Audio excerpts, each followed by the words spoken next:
नमस्कार, मैं हूं अविनाश। आ चुका हूं एक और नई वीडियो के साथ। तो इस वीडियो के अंदर अपन बात करने वाले हैं कि इंडेक्स होते क्या है। भैया, स्टॉक मार्केट के अंदर बहुत सारे तरीके के इंडेक्स अवेलेबल है। निफ्टी अवेलेबल है, बैंक निफ्टी अवेलेबल है, सेंसेक्स अवेलेबल है, निफ्टी 200 अवेलेबल है। तो भैया, ये जो इंडेक्स आपने अभी नाम सुने हैं, ये होते क्या है? और बहुत सारे लोग जो होते हैं वो इंडेक्स के अंदर ट्रेडिंग करते हैं। लेकिन यहाँ पर कंफ्यूजन ये आता है कि इंडेक्स होते क्या है, इंडेक्स के अंदर ट्रेड कैसे किया जाता है, या इंडेक्स के अंदर ही ट्रेड करना क्यों लोग प्रिफर करते हैं। ये सारे क्वेश्चंस आपके दिमाग में आ रहे होंगे। लेकिन आज की वीडियो के अंदर ये इंडेक्स के जिनके मैंने नाम लिए, ये भी आपको क्लियर कर दूंगा कि क्या होते हैं, इसके अंदर कैसे ट्रेड करते हैं। पूरी वीडियो बहुत ज्यादा नॉलेजेबल होने वाली है और फ्री ऑफ कॉस्ट होने वाली है। मैं कोर्स बेचने का काम नहीं करता हूँ। मेरे चैनल पे सारी चीजें फ्री में अवेलेबल रहती है, इसलिए मेरे चैनल को सब्सक्राइब कर लिया करो ताकि मैं भी थोड़ा सा मोटिवेटेड रहूं। तो चलो यार, वीडियो को स्टार्ट करते हैं। तो आपको इंडेक्स समझने से पहले ये समझना पड़ेगा कि मार्केट कैप क्या होता है, ठीक है। और मैं अच्छे से समझाऊंगा आज की वीडियो के अंदर, ताकि आपको सही तरीके से क्लियर ही हो जाए कि इंडेक्स क्या होता है, आपको कोई और वीडियो देखने की जरूरत ना पड़े। तो मार्केट कैप वो चीज होती है जो किसी भी कंपनी की वैल्यू बताती है। क्या बताती है? वैल्यू बताती है। अब एक एग्जांपल लेता हूं मैं। एग्जांपल है भैया टाटा मोटर्स, ठीक है। और एक और एग्जांपल लिखता हूं ताकि अच्छे से क्लियर हो सके। रिलायंस, ठीक है। अब ये दो कंपनियों के नाम मैंने लिखे। जैसे ही मैंने ये नाम लिखे, आपको लगा कि यार बहुत बढ़िया कंपनी है, यार टाटा मोटर्स भी बढ़िया है और रिलायंस भी बढ़िया है। लेकिन भैया, आपके लगने और नहीं लगने से कुछ नहीं होता है। ये दोनों कंपनियां अच्छी इसलिए क्योंकि इनकी वैल्यू बहुत ज्यादा बढ़िया है। क्या बढ़िया है? इनकी वैल्यू बहुत ज्यादा बढ़िया है। तो किसी भी कंपनी का अच्छा होना और बुरा होना जो है वो वैल्यू के ऊपर डिपेंड करता है। और वैल्यू किस चीज को पॉइंट करता है? वो मार्केट कैप को पॉइंट करता है, ठीक है। अब तीन तरीके के मार्केट कैप होते हैं। सबसे पहला होता है लार्ज, दूसरा होता है मिड और तीसरा होता है स्मॉल, ठीक है।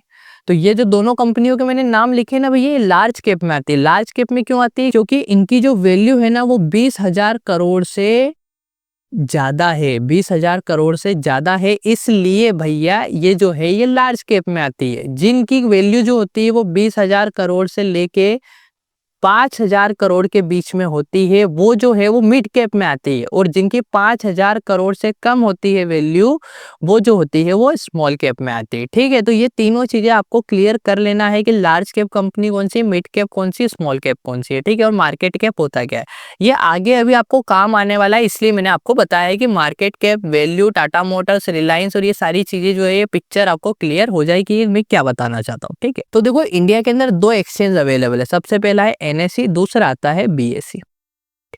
कुल मिला के मैं इनको बोलता हूँ कि ये दो दुकानें हैं जहां से अपन शेयर्स को खरीदते हैं, बाय करते हैं और सेल करते हैं, ठीक है। दोनों जगह से अपन बाय और सेल कर सकते हैं। दोनों में क्या डिफरेंस आता है भैया? कोई डिफरेंस नहीं है, दोनों अलग अलग दुकानें हैं। थोड़ा बहुत शेयर प्राइस में फर्क आ सकता है, 1-2 रुपए का, इससे ज्यादा नहीं आता है, ठीक है।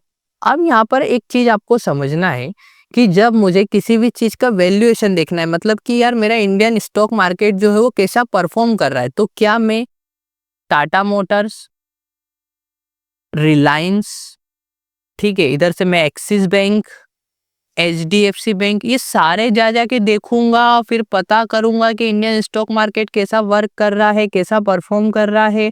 या फिर मैं एक काम करता हूं, मैं इन सारी कंपनियों का एवरेज निकाल के देख लेता हूं कि इंडियन स्टॉक मार्केट कैसा वर्क कर रहा है, ठीक है। ये चीज आप थोड़ी सी गौर से सुनिएगा कि भैया मेरे से किसी ने पूछा कि आपका इंडियन स्टॉक मार्केट कैसा वर्क कर रहा है या कितना अच्छा चल रहा है, तो आप क्या करोगे? क्या आप सारी कंपनियों को जा जाके देखोगे क्या भैया कि ये जो सारी कंपनियां ये कैसा परफॉर्म कर रही है?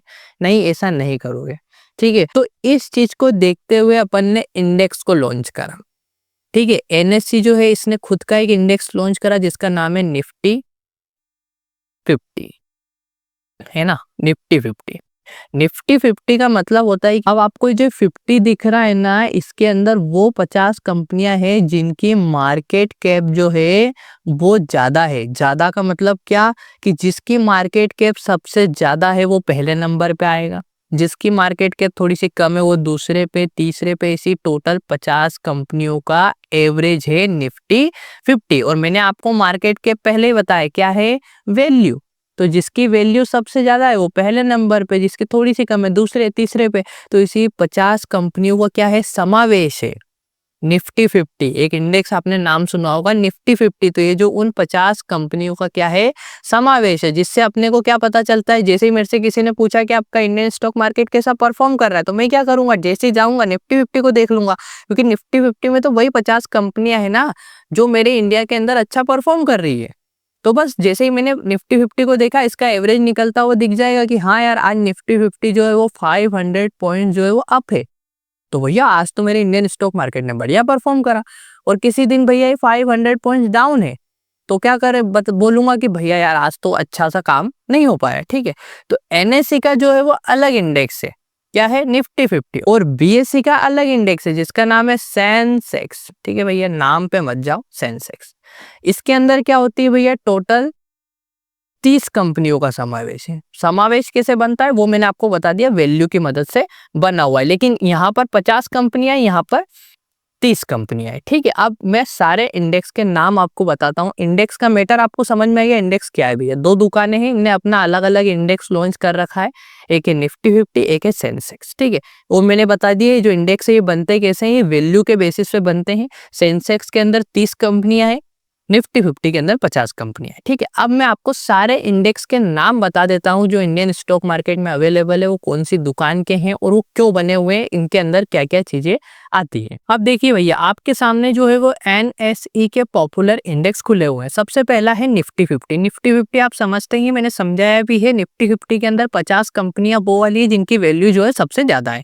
उसके बाद आती है निफ्टी बैंक। निफ्टी बैंक के अंदर इंडिया की जो टॉप बैंक है उनका इंडेक्स है। उसके बाद आता है Nifty mid cap 100। Nifty mid cap 100 के अंदर भैया मिड कैप कंपनी आती है। मैंने आपको बताया मिड कैप कंपनियां क्या होती है, तो जो टॉप मिड कैप 100 कंपनियां है वो आती है इस इंडेक्स के अंदर। उसके बाद आता है निफ्टी नेक्स्ट 50। इसको समझो कि देखो, शुरू की 50 कंपनियां तो इसमें आ गई, उसके बाद के जो 50 है वैल्यू के हिसाब से वो इसके अंदर आती है। उसके बाद आता है निफ्टी 100। निफ्टी 100 के अंदर भैया टॉप 100 कंपनी आती है। निफ्टी 200 के अंदर टॉप 200 कंपनी आती है। निफ्टी 500 के अंदर टॉप 500 कंपनी आती है। Nifty small cap 100, small cap से आपको समझ में आ रहा है कि जो स्मॉल कैप की टॉप 100 कंपनियां जिनकी वैल्यू ज्यादा है वो आती है। फिर आती है निफ्टी मिड कैप 50। इसके अंदर भैया 50 कंपनियां वो है जो मिड कैप के अंदर अच्छी वैल्यू रख। उसके बाद आती है भैया निफ्टी स्मॉल कैप 50, जिसके अंदर भैया 50 वो कंपनियां जो स्मॉल कैप के अंदर अच्छी वैल्यू रखती है। तो ये भैया कुछ पॉपुलर इंडेक्स है जो है एनएसई है। ठीक है, आपको भी देखना है सही तरीके से कौन सी कंपनियां कौन से इंडेक्स में आती है, तो आप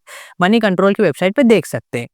भैया ये वाले जो इंडेक्स है ये बीएसई के इंडेक्स है। ठीक है, काम वही है लेकिन दो अलग अलग दुकान है। सबसे पहला आता है भैया सेंसेक्स। सेंसेक्स के अंदर टोटल 30 कंपनियां हैं। इसके इंडेक्स के अंदर वैल्यू के हिसाब से 1 2 3 जो है वो डिसाइड होता है। दूसरा जो आता है वो आता है बीएसई 100। बीएसई 100 के अंदर टॉप 100 कंपनियां हैं। बीएसई 200 के अंदर टॉप 200 कंपनियां हैं। बीएसई 500 के अंदर टॉप 500 कंपनियां हैं। फिर बीएसई मिड कैप के अंदर पता ही है आपको, मिड कैप कंपनियां, स्मॉल कैप कंपनियां, और बीएसई बैंकेक्स के अंदर भैया बैंक आती है सारी। उसके बाद आता है बीएसई सेंसेक्स नेक्स्ट 30।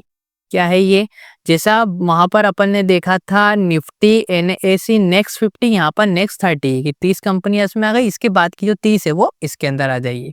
तो टोटल मैंने आपको सारे इंडेक्स बता दिए जो पॉपुलर है, जो आपको देखने में आते हैं। ये सारे इंडेक्स अवेलेबल है अपने इंडियन मार्केट के अंदर। ठीक है, अब मेन सवाल ये आता है भैया कि लोग इसके अंदर ही ट्रेड करना क्यों प्रेफर करते हैं। तो इसका सवाल का जवाब मैं आपको देता हूँ। देखिए, अब बात ये आती है कि लोग इंडेक्स के अंदर ही ट्रेडिंग क्यों करते हैं। इसके लिए मैं एक एग्जाम्पल देता हूँ आपको कि भैया एक स्टूडेंट है, ठीक है, वो पढ़ता है, उसको 5 सब्जेक्ट है, मैथ्स है, इंग्लिश है, हिंदी है, सोशल साइंस है और साइंस है। ठीक है, ये 5 सब्जेक्ट हो गए भैया उसके टोटल।